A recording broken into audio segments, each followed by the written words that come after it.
Clothing in ancient Rome was never just about comfort or practicality. It carried a message about who you were and what values you stood for. The Romans took pride in being different from the peoples they fought and conquered, and that difference showed in the way they dressed. What seems unusual to us today made perfect sense to them, and the story behind it reveals how culture, identity, and tradition shaped even the smallest details of daily life in the empire. Number 1. The strange absence of pants. Romans did not skip trousers by accident or because they forgot to invent them. They made a choice that blended identity, climate, and battlefield habits. In the Roman mind, a proper citizen wore a tunic, and a formal man wore a toga over it. Pants were tied to outsiders like Celts, Germans, and steppe riders who lived in colder lands and spent long days on horseback. Calling those trousers bracchi already marked them as foreign. Clothing talked in Rome, and bare legs said you were part of the club. That attitude held because it fit the environment. Most of Italy is warm, and a wool or linen tunic worked for heat, sweat, and long marches. Loose fabric breathed better than tight leg coverings. Add a cloak called a sagum when mornings ran cold, and a soldier was fine in most seasons. In the usual Mediterranean campaign, the real threats were sunstroke and thirst, not frostbite. Bare legs were a practical way to dump heat on a dusty road. The army's gear also pushed in the same direction. A legionary wore a tunic under armor, like larica segmentata or mail, cinched by a belt and often backed by a padded subarmalis. He fought behind a big shield that protected his body down to the knees. Greaves could guard the shins when needed. That setup kept weight low and movement quick, which mattered when you were closing ranks or sprinting the last few steps into a push. Tight trousers could snag, chafe, or hold water after rain. And early versions were not the stretchy fabric we know today. Culture layered on top of this practicality. Romans prized the look of discipline and sameness. A line of men in short tunics and polished armor telegraphed confidence. It struck enemies as strange and bold, and that psychological edge was part of the package.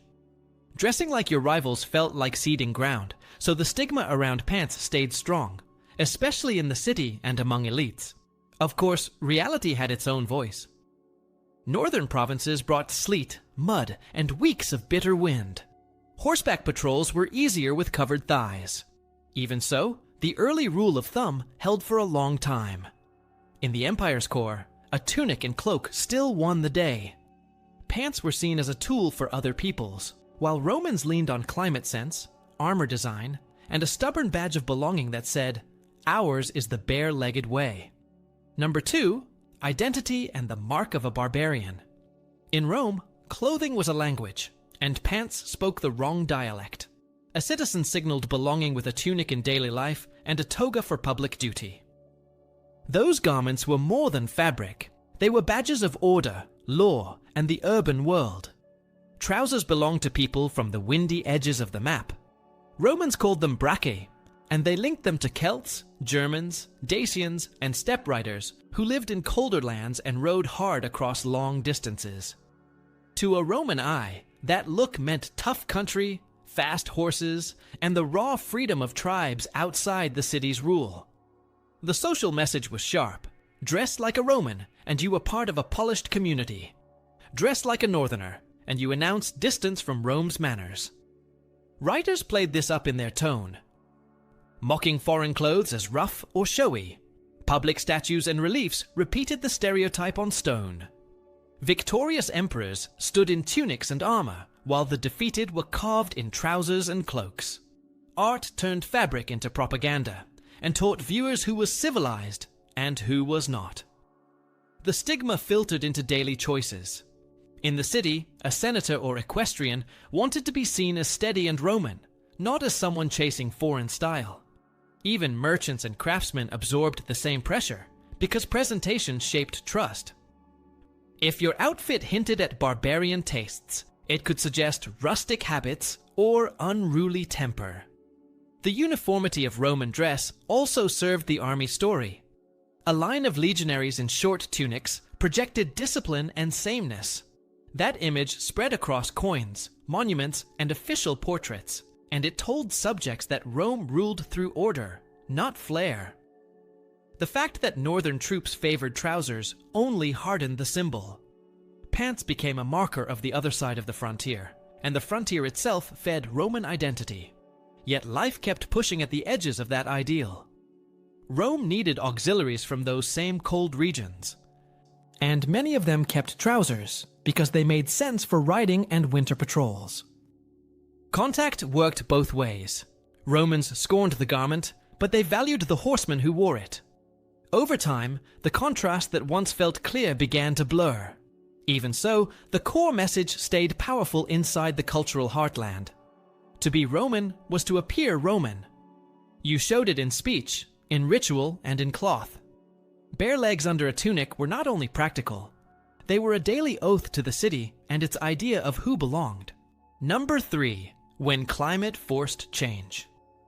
The Roman uniform made perfect sense on a dry road in Italy, but the story changed the moment legions pushed into colder, wetter frontiers.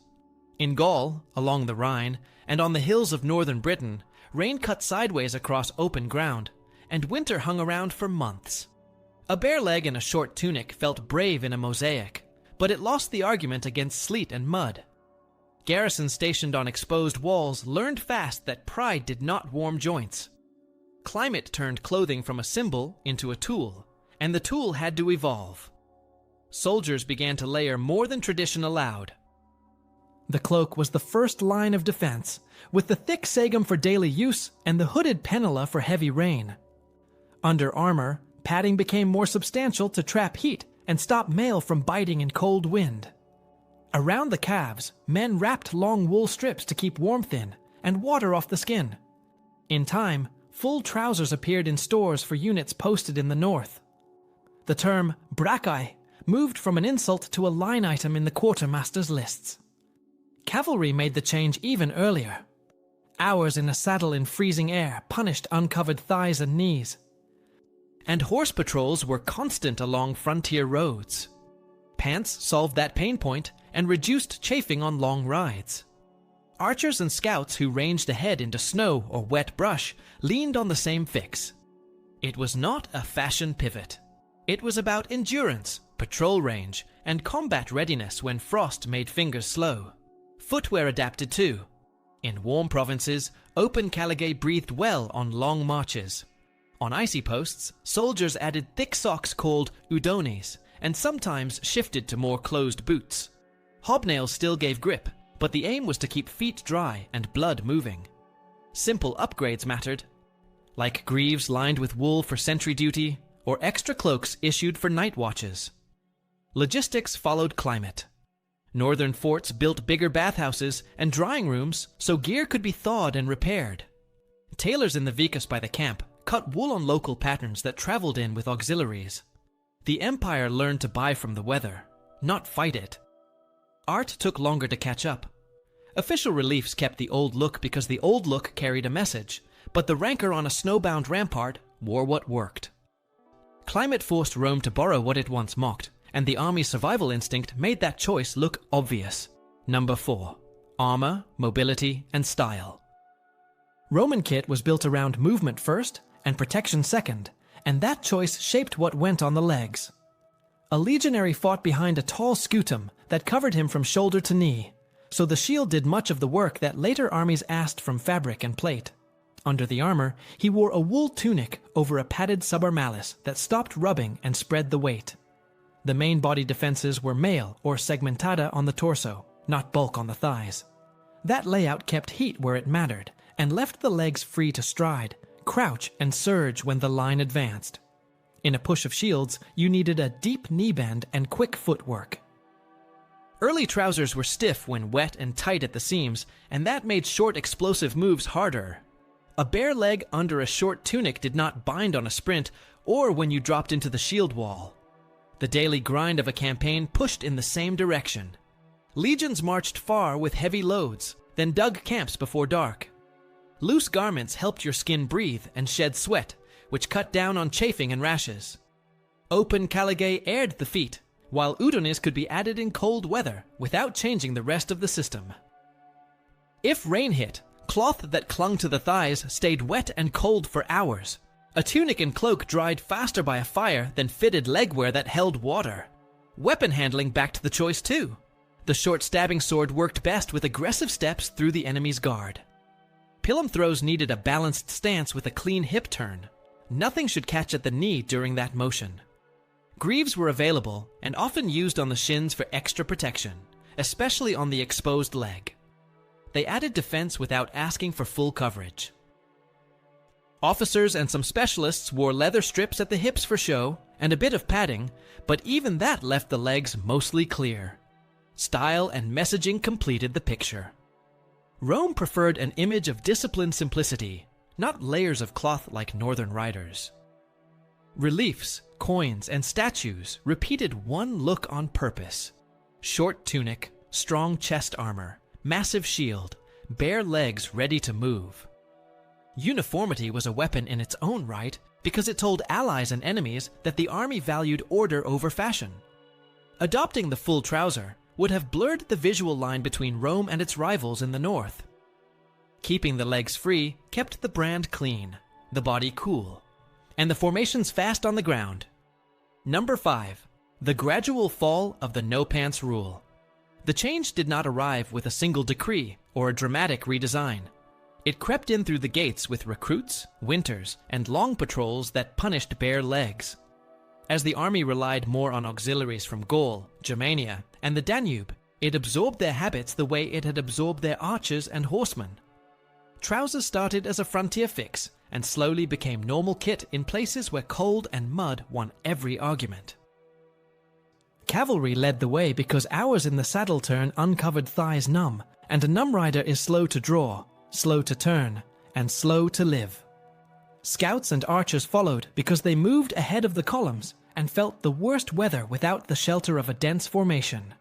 Once a few units wore them as standard, supply officers had to stock them, and once supply stocked them, more units tried them. Change often works like that in armies.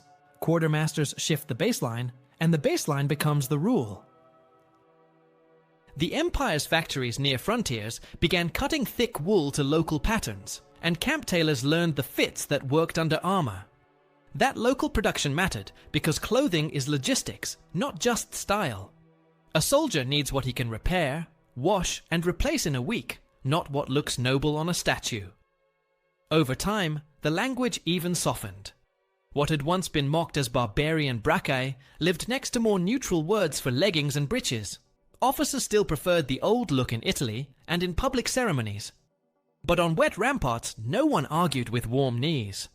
The visual message took longer to evolve because official art served politics more than weather. Triumphs and monuments kept the classic bare-legged figure to broadcast the timeless face of Roman order. Coins and reliefs were slow snapshots of a proud memory, not field reports from a sleet-blown watchtower. Inside forts and marching camps, the reality was plainer. Men layered socks inside their boots, wrapped their calves, and wore wool trousers under a tunic when frost made iron sting. Commanders tolerated it because a warm sentry stays alert, and an alert sentry saves lives. The cultural line in the city faded next. As soldiers retired in the provinces and settled with land grants, they brought frontier habits into markets and workshops. Traders in colder towns stocked what people actually wore, not what poets preferred. Younger men copied veterans because veterans looked like survival. By late antiquity, breeches were common in the north and showed up more often even in regions that once resisted them. Tunics grew longer and thicker as tastes shifted toward modesty and comfort, and that made the pairing with trousers feel natural rather than foreign. The ideological sting of the garment dulled as Rome's borders blurred. The army drew heavily from peoples who had always worn pants, and many of those men rose to command. When the people at the top have grown up in trousers, the old insult loses force. Behind this drift sat simple math. The empire relied on garrisons in damp valleys, mountain passes, and wind-swept walls. It needed patrols that could ride in sleet and fight without their legs locking up. It needed supply chains that could issue the same item to mixed units without drama. Ideology cracks when it costs combat power. In the end, trousers won not by style points, but by hours saved from illness, guard shifts kept without complaint, and marches finished with strength left for a fight. The symbol changed because the job demanded it, and once the job changed the wardrobe, culture learned to live with the new outline.